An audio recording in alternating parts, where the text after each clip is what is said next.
Namaste, dear friends. I am making this recording at the specific request of the people of Orissa, whom I love very dearly, because they are people of bhakti, and this is my way in life. So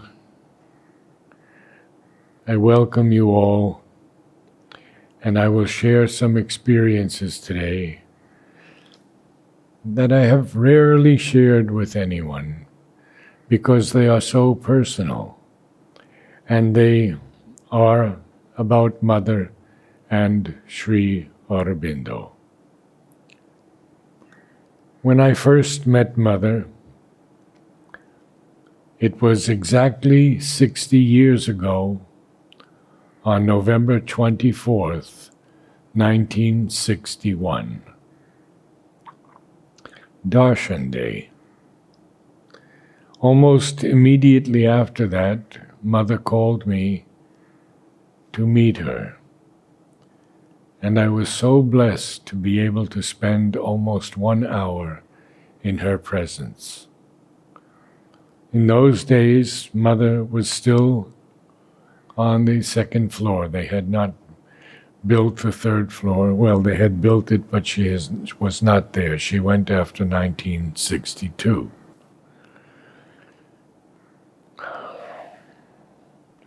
I entered the room, and only Mother was there. I understand, and in my own experience, in future meetings with Mother, Champaklal was always there, or someone else, mostly Champaklal. But this time, for a young man who had just turned 23, it was an extraordinary moment in my life. I saw the Divine Mother sitting there in her high-backed chair, and she welcomed me in with a wonderful, wonderful greeting in French.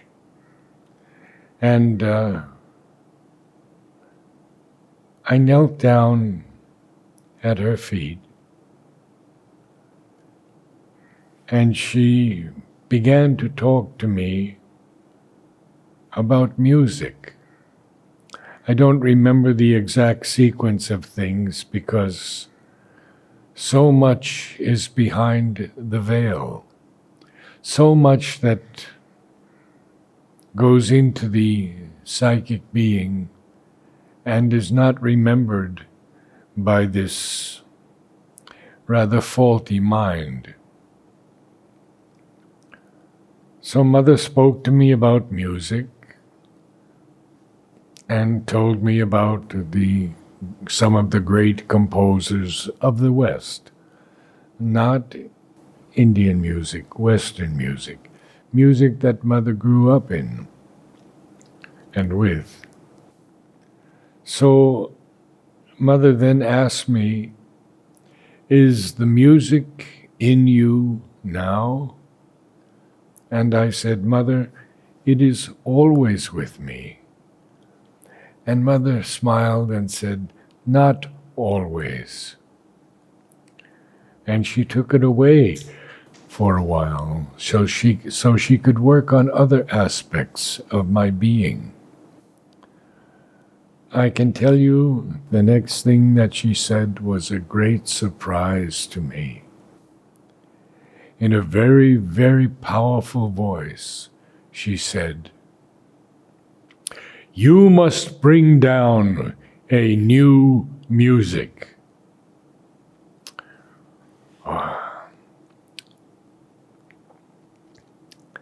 I said to Mother, "Mother, I don't know anything about combining words with music."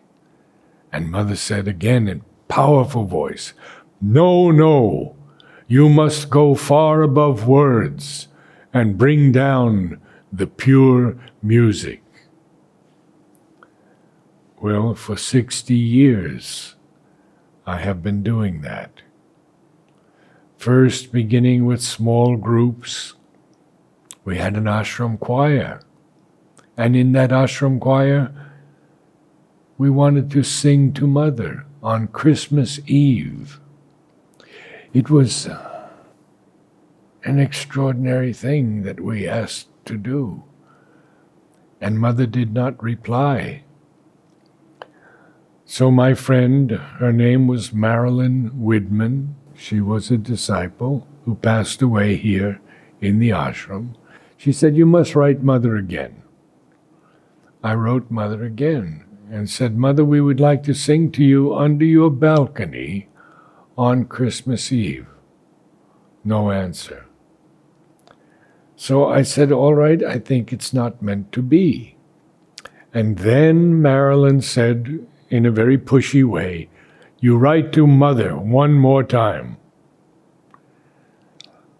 I didn't feel that this was a good thing to do, but since Marilyn said it, I did write to Mother. And Mother writes back, "I would like you to sing by the Samadhi." Oh my gosh. Manoj Das Gupta, Arup, Lilu, so many of the older ashramites joined me. Tublu, Richard Pearson. Oh, there were so many of them. And what I didn't know was that this would be a darshan. And Mother came down into her salon and then opened that small window looking out onto the Samadhi. The choir gathered, but there was almost no room because the word had spread that this would be a darshan of the Mother, a special darshan. And they just allowed us room to walk in there, and the choir stood by the Samadhi looking up at Mother. And I was looking towards the Samadhi. I gave the tones for the first song. The wind was blowing, and it was the worst performance my friend Dimitri von Morenschild said he had ever heard. It was pure cacophony. Well, the singers couldn't hear each other because the wind was blowing. What to do? So I turned around and I looked up at Mother and I said, "Mother, we are singing for you." Can you believe? The rest of the concert, not one wrong note. It was perfect.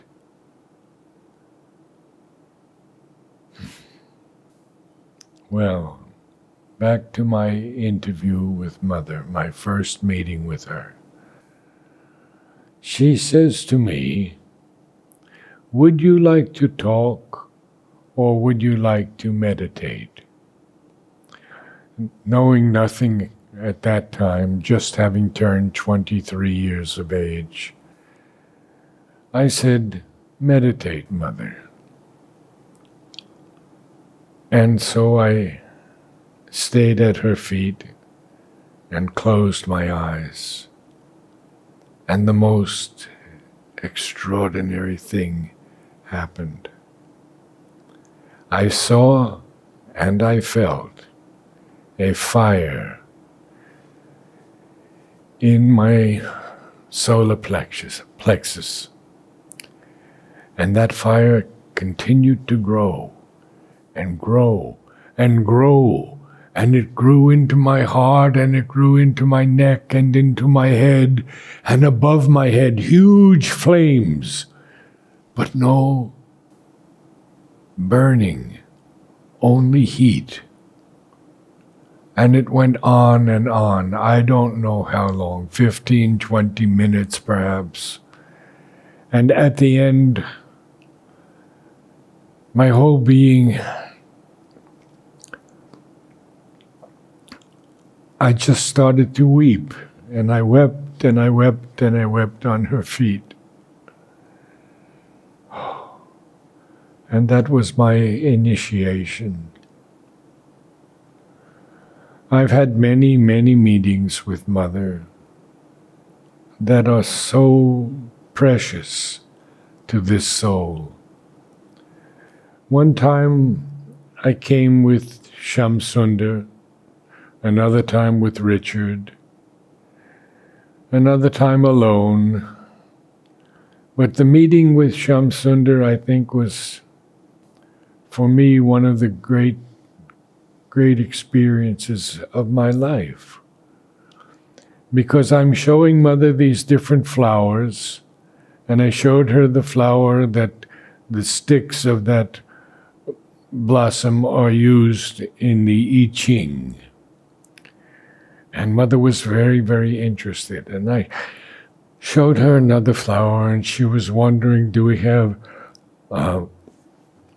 this name for this flower? And I didn't feel that she was totally convinced that this was the name, so I didn't say any more. I showed her another flower. And then things become very, very quiet. And what happened next was something that shall live in my soul forever.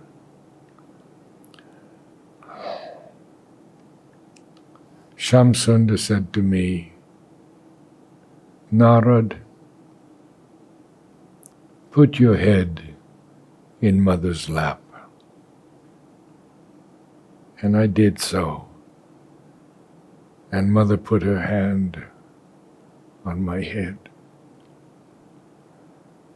I will never forget that moment. I had always touched Mother's feet with my hands, with my head. Somehow I had never thought to put my head in her lap. Oh, it was such a moment.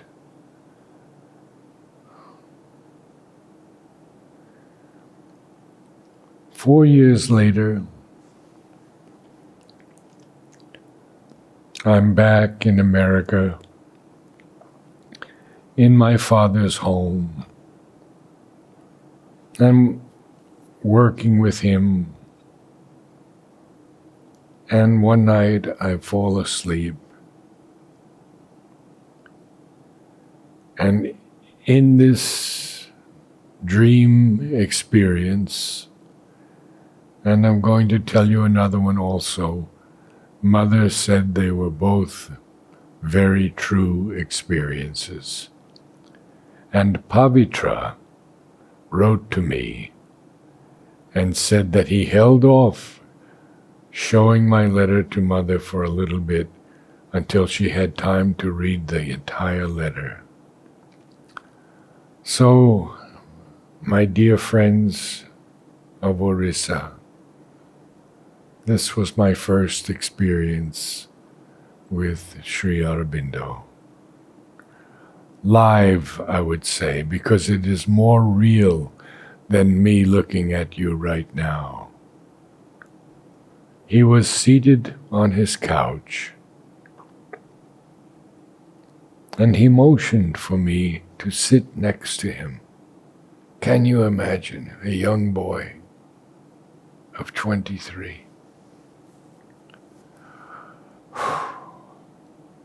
So I sit down next to him. And he says something to me like, what a fortunate fellow you are to be able to realize all your ambitions.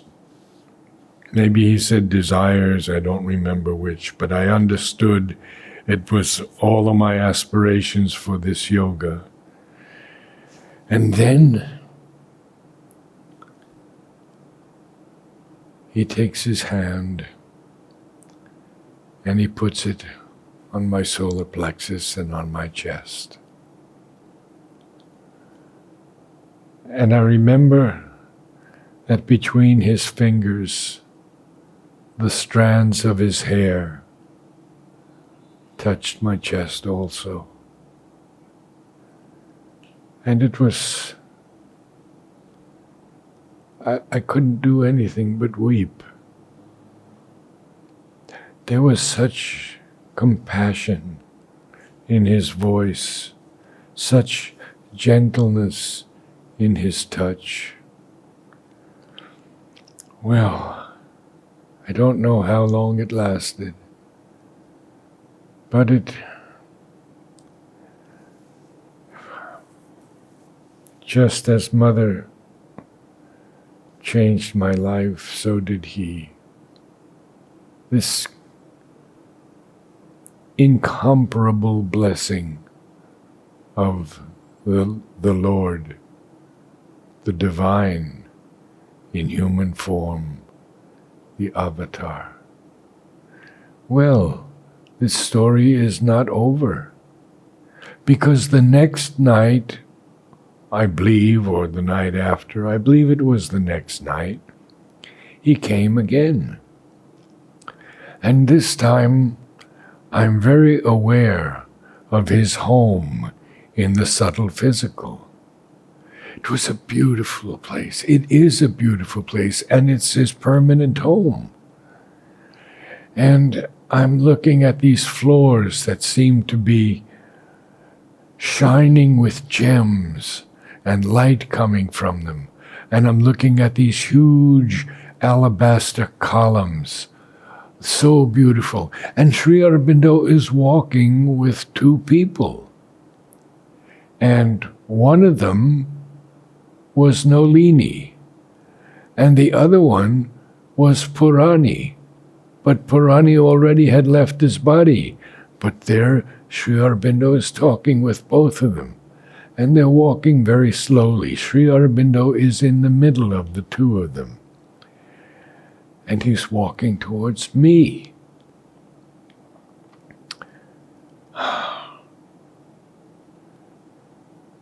And as he gets up to me, he says, "What kind of a look is that? Smiling, gracious, beautiful Sri Aurobindo." I was very, very angry. I was an angry young man, and I had a lot of anger built up in me. And so I said to him, "Did you or did you not come to me last night?" And Sri Aurobindo smiled. And then he said, very sweetly, "I did." Now, when I sent this letter to Mother, it was a long letter because I can't remember the whole thing, but I had written it all out.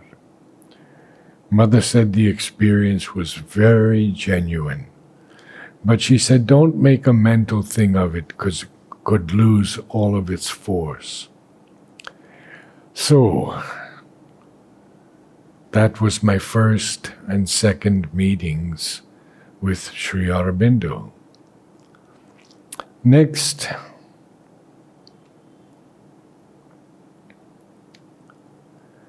one day I'm visiting with Amal Kiran, whom I used to visit very often in the nursing home. And when I wasn't in Pandi, I would send everything they needed for him. Vitamins every day. And he would refuse to take them. Said they are too bitter. And the girls would say to him, "But they have been sent to you by Narad." And then, "Okay, I'll take them." And he would take them. And once, I remember very clearly, he got bed sores, and they were very serious, because he was lying in the bed 24 hours a day. Very rarely he would get up, and with great difficulty they would lift him up. And they said to me, what can be done about this? So I began to study the whole thing about bed sores and how they could be cured. And I was able to send him a silver oxide ointment, and in 3 days, all the bed sores were gone. So we used to talk a lot about poetry. I mean, that was his specialty. And he corresponded with Sri Aurobindo for years on Savitri, asking Sri Aurobindo so many questions and suggesting things which Sri Aurobindo almost never accepted and explained why he didn't accept them. Well, anyway, the problem I faced was poetry was starting to come down into me. And I found that maybe sometimes I didn't receive or even hear properly, because what I was experiencing was that the lines were coming down so quickly that I had to write very, very rapidly. Now, sometimes maybe I missed a word or something. And I said to Amal, Amal, if you feel a line of poetry is not correct, and Sri Aurobindo says that you should not use your mind to try and improve that line, then what should you do? Amal became very quiet and he said, appeal. Wow, appeal. And then he again said something that has remained with me all these years. If you are patient, there will always be an answer. Imagine that. If you are patient, the Lord will always respond to you. Now, of course, it can't be a silly thing like my son needs to get better grades or I want to get my child married or something. No, it has to be something of great depth. But the Lord will always respond to you. Perhaps it's a health issue. Perhaps it's something that you have to clear out in your being. There will always be an answer. So I thanked him, and I began walking down the stairs. And I tell you,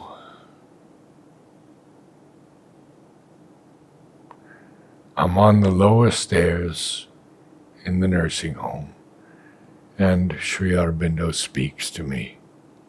And he says to me, go deeper.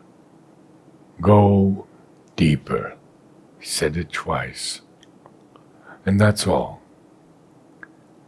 And now poetry flows so rapidly that just before I came here for my talk with all of you, I wrote 3 poems. How can I use the word I? I cannot say that. 3 poems came down, and I wrote them as fast as they came down. Now, I will take credit for one thing, my mistakes, in either not hearing the word or not transcribing it possibly. But these are supreme gifts of the avatar, Sri Aurobindo. And all my life, I will be grateful to him and all that he has done for me. Now, I want to tell you of the last experience with Sri Aurobindo. I had many, many experiences with Mother, but I'll tell you a few of them afterwards if I can recall them sufficiently well enough. So here Sri Aurobindo is back. No, he's always in his subtle physical realm. And he's seated in his chair. And he motions me to come forward. And it was so beautiful. I look at him, my whole soul is given to him. And I get very close to him.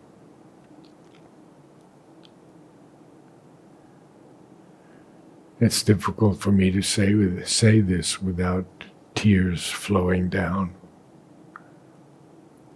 He lets me massage his feet.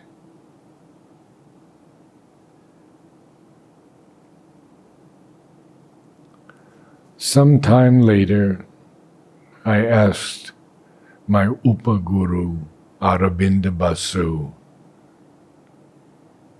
"What does this mean?" He said very simply, "It means you have surrendered to him. But now you have to make the surrender more complete." And that's my work. I'm going to fast forward ahead and tell you about my birthday. On July 29th, 1972, just about 16 months or so before Mother left her body. She could not see me that day on my birthday because that was her day with Sat Prem. So she asked me to come on the 28th of July. You know, we had been reading notes on the way that were published in the bulletin 4 times a year. And we knew that Mother was working on the transformation of the physical body. And she had told us that she had already transformed many of the cells in her body. And she said that those transformed cells would go to anyone in the world who was open. So naturally, we didn't want to take much time with Mother. I felt, let me go in and take my birthday card, thank Mother, and leave. So I went in. And I must say that this experience that I had on walking into Mother's room was really extraordinary. And another friend of mine, Bob Zwicker, whom many of you may know, he's in the archives, has always had the same experience. When I explained it to him, he said, "Yes, that is my experience." And what is that experience? When we walked into Mother's room, there were no walls. It was vast. It was almost infinity. And it took a long time to reach Mother's feet. Now, when I go there in recent years, I realize in 2 steps, you're at Mother's chair. But then, it was a different experience. So I go before Mother. Immediately I bow down. And Mother gives me a wonderful birthday wish and hands me my card. Mother always sent me beautiful cards. Even when I lived in America, she would have her secretary send me a card every birthday. Now remember this is from 1961 to 1973. Always I received a card, sometimes with a beautiful saying, usually from Sri Aurobindo. So I took my card from Mother and touched her feet and started to get up. And Mother says, "Look at your card." I never heard this before. So I have to open the envelope and I take out the card. And there she has written on the top my old name and then underneath my new name, Narad. Well, I couldn't stop crying. I must have cried at her feet for 10 minutes, taking all her time. And then I left. Now, I'm going to go back because another thing just came into my consciousness. And that is the beautiful experiences I had in what was called then the soup room, where Mother would have a cauldron of soup. She would take a spoonful, she would taste that spoonful, and then give it to a disciple. She would do this over and over again. In those days, that room was open, and there was a sepia photo of Sri Aurobindo.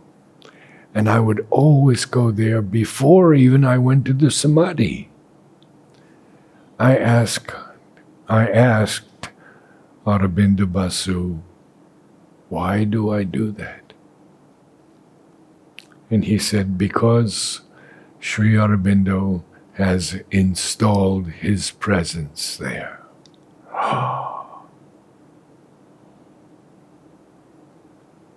So I would go in,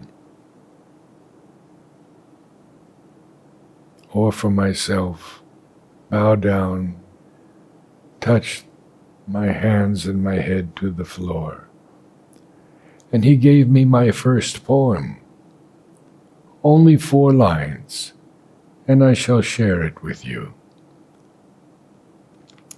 These are the currents of my life. Engulf them in thy sea. The tangled threads of daily strife reweave to image thee. And that is how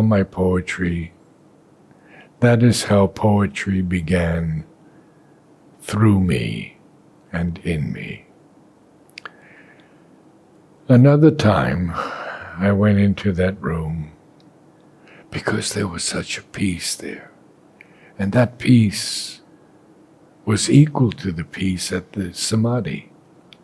But it was a small room, and Mother had been there giving the soup ceremony. Now it's been closed for years, and they don't allow anyone in. Which is... Anyway.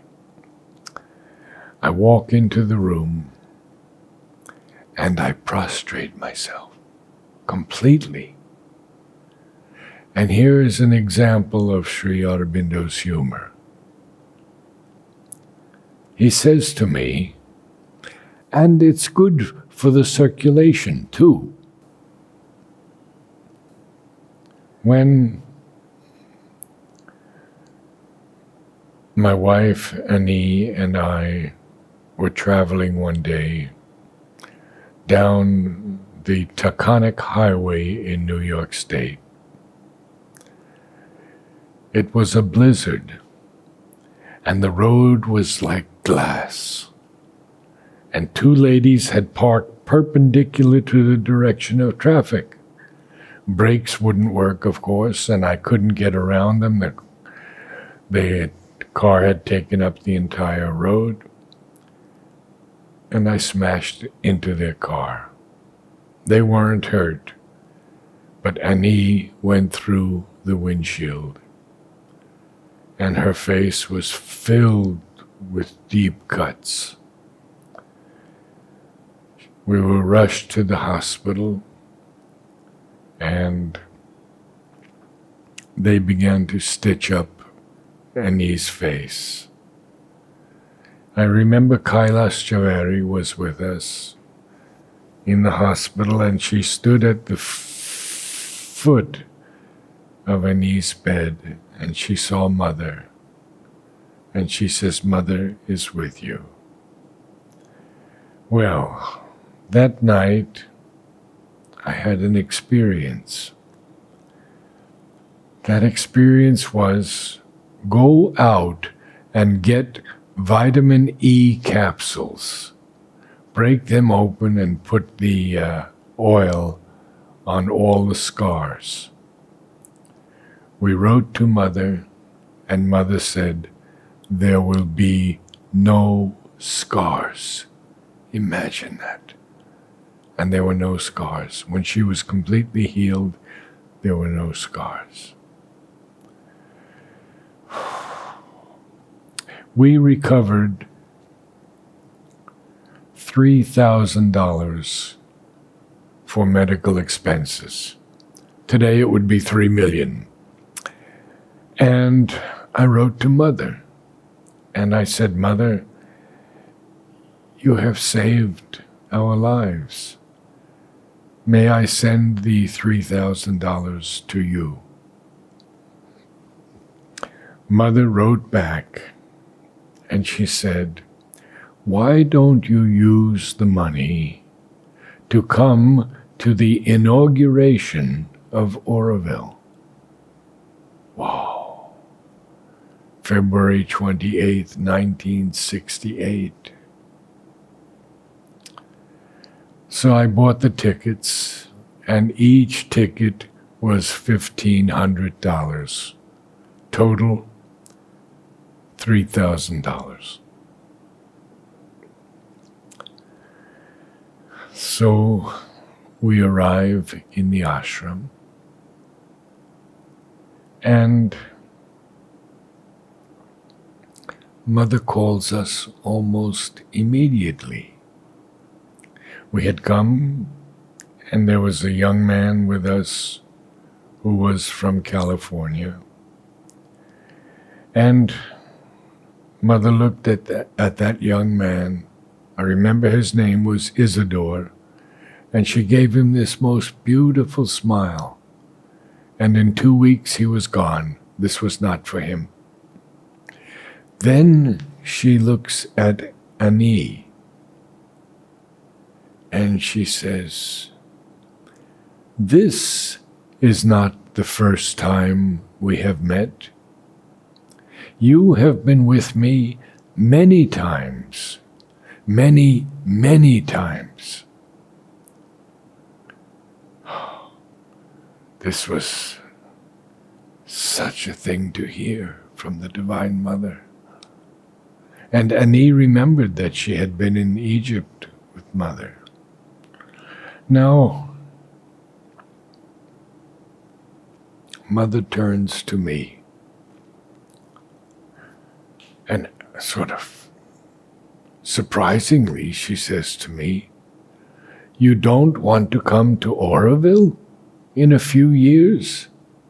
I feel you can do something there.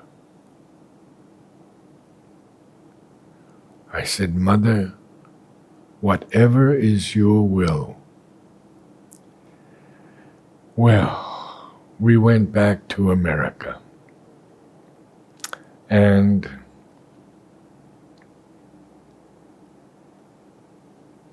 I'm going to tell you a very interesting story. I was working in a restaurant. I became the manager of that restaurant.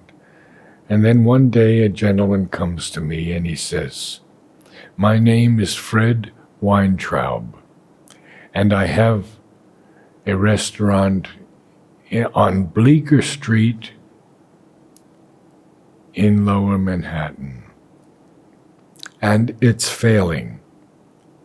If you will come, I will give you 50% of the restaurant, if you can bring it back to health. Well, how could I refuse that wonderful offer? So I went. Now, in those days, this was the area that most of the hippies came to. It was the area of creative music, of great bands. And I remember these bands. I remember seeing Woody Allen practicing in the bitter end, which was the which was just below the restaurant, which was called the Tin Angel. And I remember Neil Diamond practicing and Fred telling him, you have to do this, you have to do that. I remember Woody Allen giving his monologues there. There were famous people all around. And I made the restaurant a French restaurant. And in those days, everything on Bleecker Street was hot dogs and hamburgers, and there was no restaurant with great meals. And we became very famous. Andy Warhol, the artist, would come with his group of people, 6 or 7 people, and they would come regularly because they loved good food. And we would never pay attention to them because they didn't want to be paid attention to. They had plenty of that. We would serve them, be there for anything they needed, and they would come back again and again. People came to review the restaurant, and it was a time when I was making more money than I had ever made in my life. In addition to my salary and a percentage of the restaurant, I was making more than $300 a night. And then one night, a voice begins to speak to me. And it says very simply, go to California and help Jyoti Priya with her center. Wow.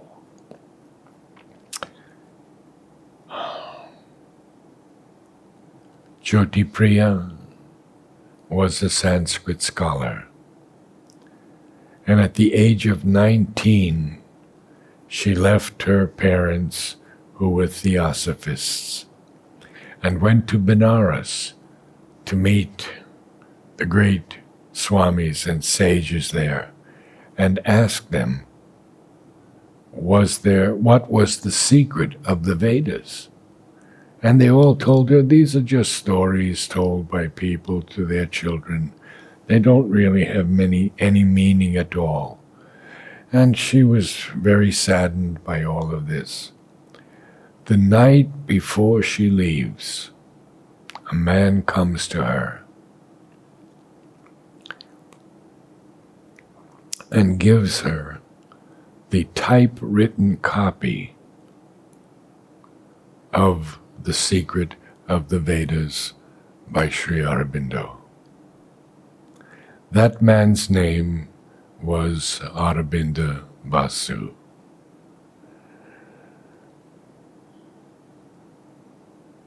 Jyoti Priya's legal name was Dr. Judith Tyberg. But when she read this all night long, she said, I have found my guru. And she went immediately to the ashram in Pondicherry. And there she met Sri Aurobindo. He gave her the name Jyoti Priya. Well, the next night, this voice is speaking to me again. Go to California and help Jyoti Priya with her center. And it goes on for a week, and the voice doesn't stop. So I write to Mother. No answer. Now, 3 more weeks go by. 1 month, I'm hearing this voice. I write to Mother again. No answer. And then, after a week, I write to her again, because this voice doesn't stop. And Mother sends back a telegram. My answer to you was so positive that I thought I had written it. And so I gave up all this money, all this position, and left with my wife for California. we found a small apartment to live in, and we had almost no money. So I got a job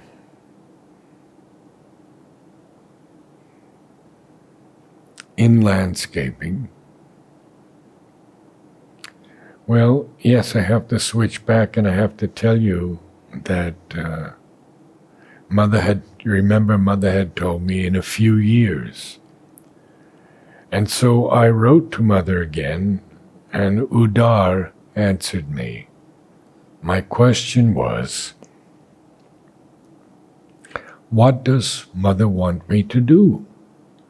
Does she want me to study in college or do practical work? Udar writes back and says, Mother says both.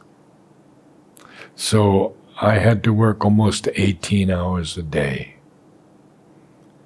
And, that 18 hours a day was another time when I just had come back from the ashram in 1962. This time I got a job at a nursery. Well, it was called the Garden Center, and it was in Hollywood. And all the actresses and actors would come to this garden center because the people there were very knowledgeable. And I would hear from Vincent Price and Gregory Peck and all these famous people. And I loved the work there. Oh, it was such a marvelous place. And at the time, that place, just for the land, was worth $50 million. Wow. And one day, the owner calls me into his office and he says, I have no children, and I always considered you my son. I'm getting older and I would like to retire and give you this garden center. Oh my gosh. 50 million. When it sold, I think it sold for over $100 million. And he wants me to have it. The next day, I get a letter from Mother, and she just simply says, "A bientôt. See you soon." Well, it wasn't 9 years after all. It was only a few months. Somehow within me there was no question at all. I gave it all up and prepared to sell the little possessions we had and come to Mother. Now, people have heard this, but you may hear something with your ears, but not be able to realize it for various reasons. So Mother calls me one day to talk about the gardens, and she says to me, "I have chosen all the flowers." In other words, she chose a flower to be the representative of each garden. Then she says to me these words that I will remember in many lives to come. Quote, about the gardens, quote, "It must be a thing of great beauty, of such a beauty that when men enter, they will say, 'Ah, this is it.' And they will experience physically and concretely the significance of each garden. In the garden of youth, they will know youth. In the garden of bliss, they will know bliss, and so forth. Then Mother raises her hand, and she begins to create a spiral going upward. And she looks at me and she says, "One must know how to move from consciousness to consciousness." And then my interview is over. And another day she calls me and she says, "I would like you to begin with the Garden of Unity." And the Garden of Unity is still not completed today because there is no true collective harmony.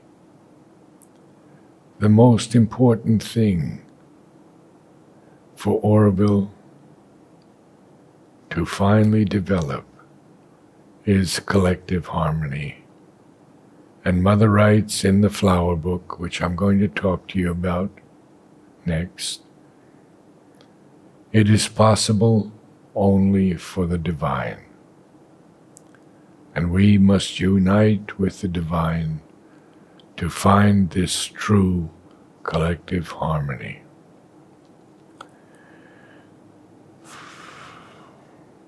In 1968, I brought 4 huge volumes from the Royal Horticultural Society, their Dictionary of Gardening.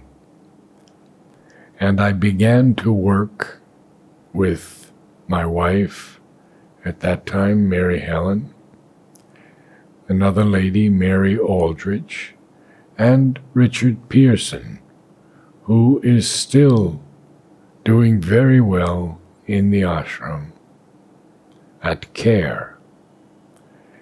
And what I wanted to do, since nothing was done for many years on the flowers, was create a book with all the flowers Mother had named, nearly 900 of them.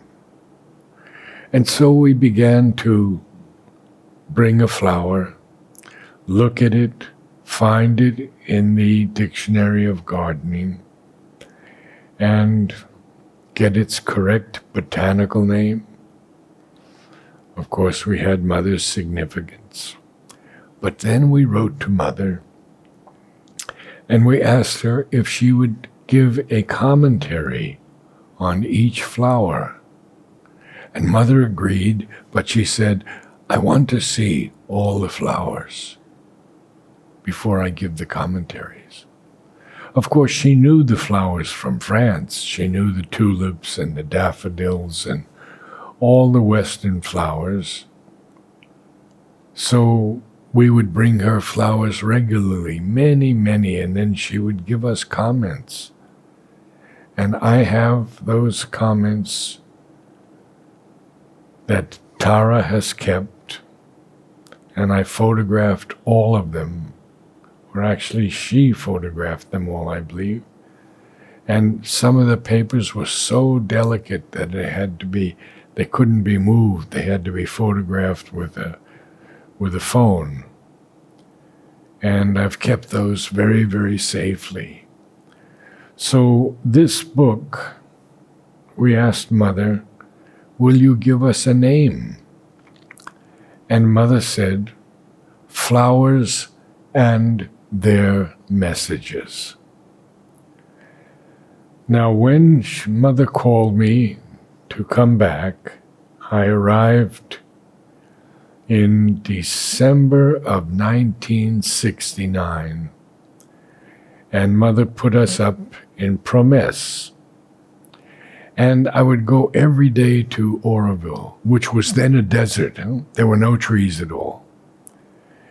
And finally, I found a little spot with about a dozen mango trees and some shade and a canyon at the backside, and it was the perfect place. And I wrote to Mother, and she gave her blessings.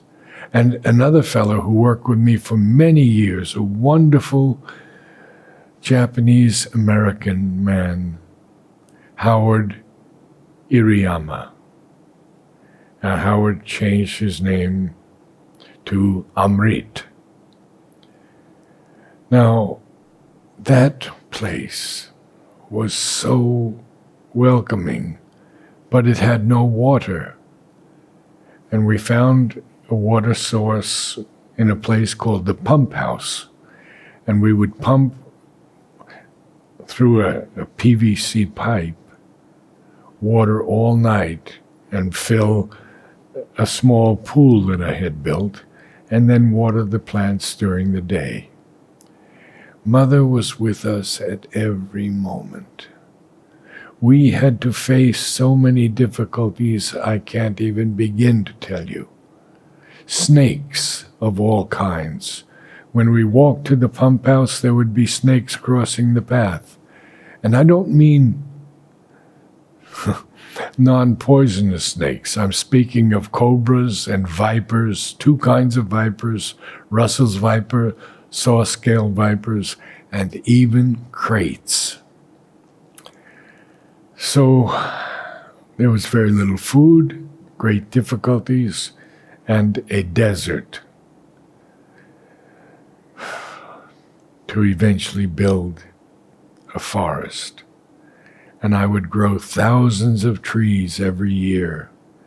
Nurse trees, trees that I got from seeds that the conservators of forests, who were great friends, would take me up into the mountains of the Western Ghats, and they would collect seeds with me and help me so much. They were great people. They were devoted foresters, and I shall revere them forever. Boja Chetty, Hussein, Kondas, wonderful men. And they would come and they would write me letters on how beautiful the nursery was and all the plants that I had introduced there. And of course, Mother was with us at every moment. And it was Mother was in her physical body, of course. For the next 4 years, she was with us. So I began to grow very, very beautiful flowers, and I would send them regularly to Mother through Tara, and Tara was the contact for the flower names, and Mother would tell her those names, mostly in French. I didn't speak any French, and sometimes in English. And I would stand by the samadhi and listen to Mother exclaiming about the beauty of these flowers. Magnificent, superb, she would say, and I would listen. Now, when I moved to the nursery, we built a small house there, I would send beautiful flowers to Mother. I think I sent at least 60, perhaps 80 flowers that Mother named from the nursery. And I'll tell you just a few of them because they're so beautiful. One is called Remembrance of Sri Aurobindo, and it has been close to my heart all these years. Another one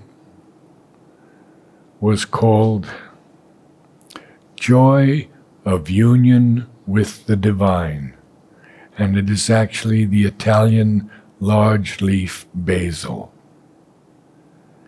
And there were so many others, but what I did was, one day I filled a van filled with plants that I had collected the seeds of in California. And I had a great group of people who would go with me every week, and we would collect seeds for the Matrubhaban. And I grew these plants, and I said, one day, let me go to the Lal Bagh, because I had heard about this wonderful garden in Bangalore, the Lal Bagh. And I filled a van with plants, and we drove this car to Lal Bagh, and I met the director of the gardens, Dr. Mari Gowda. And Dr. Gowda was so happy to receive them, and he wanted to give me a present in return. And what he gave me was about 12 or 15 very special hibiscus with large, large blooms. And they were from Hawaii. So I brought them back, and they began to bloom so beautifully that I would send one to Mother every day. And Mother named them for Aurobindo. So one of them would be Charm of Aurobindo. Another would be Realization of Aurobindo. Another would be another aspect of Aurobindo. And then one day, Mother said to Tara, we need to have a wider understanding of this flower for the world, so we'll call it also the new creation. So Charm of Aurobindo also became Charm of the new creation. Realization of Aurobindo, realization of the new creation, and so forth. And now, Mother didn't name any other flowers but one, and gave them two significances. And that one flower was a wild plant that grows all over this area of South India, and Mother named it Miracle. And she changed that miracle to Air of Aurobindo. And so we know that the air of Aurobindo is truly a miracle. Now, just the other day, I had an inspiration, actually an intuition, that we are going to do a program after I return from selling my house in America. I'll be away for the next 3 months, and maybe I can invite all of you then to view this program. It will be all about the flowers and their messages, and we will go into the depths of the flower to understand what it means, to understand how Mother has given it a very special significance that can go directly into your soul. So if you want faith, there's a flower of faith. If you want harmony, there's a flower of harmony. If you want love, there are flowers of love. If you want perfection, etc., etc. And we will take our time and we will go through all these flowers. I have 75,000 photographs of flowers that I can share with you, many of them in the finest quality. And I will be happy to do that. So that's an upcoming program. And I invite you all to continue watching our website, motherandSriAurobindo.in, and our 2 YouTube sites, one simply Richard Eggenberger, and the other one just Mother and Sri Aurobindo. It has truly been an honor for me to speak to you today, and perhaps in the future we'll be able to speak some more about this wonderful new creation that Sri Aurobindo and Mother have brought down, entitled the supramental, and their promise that all of us who have turned to them, listened to their call, will one day realize the supramental and become transformed beings, beings who carry in themselves the supermind in new bodies that are free from death, free from illness, free from all the challenges of life, and we will enjoy a divine life upon this blessed earth, which means so much to all of us. Namaste to everyone in Orissa. I send my love and my prayers to each of you. I ask the Divine Mother to bless you and to protect you and to guide you and to shed her grace and love upon you. And I ask Sri Aurobindo, in his great compassion, to be with you always. Namaste.